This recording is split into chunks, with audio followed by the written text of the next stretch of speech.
So for the second episode of the Cuban Link series, I just wanted to make the first 4 or 5 links of the chain, get it all started off. Um, and it ended up taking me a lot longer than I thought it was going to. So I had a few setbacks, basically just trying to get the links really consistent. Um, and so I just restarted about 4 or 5 times until I decided I needed to try a new process. So initially I was just kind of free-handedly bending the rod into the shape of the links that I wanted.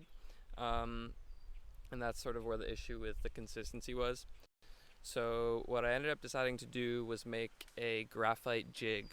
So I had a spare piece of graphite laying around, and so I carved that out into the shape of the link.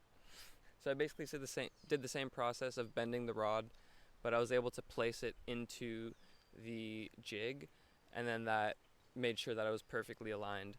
And then so that made the process a whole lot smoother, and the links a whole lot more consistent. After the initial link, you just need to make open-ended links. And then basically you take those open-ended links and you link them through the previous link.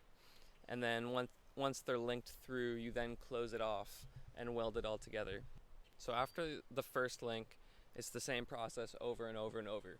You're just taking that open-ended link, hooking it through the previous link, closing it off, and moving on. So at this point, I've got the first 4 links done. I'm really happy with how it turned out. It's very consistent. The gaps between the links is under a millimeter, I'm pretty sure.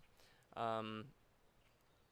I'm really excited with how it turned out, and I think it's gonna be a really good start. So basically, now that I've got this started, the next few episodes, or the next episode or two, are gonna be just me finishing off this chain, adding probably 30 or 40 links, and then closing off the chain.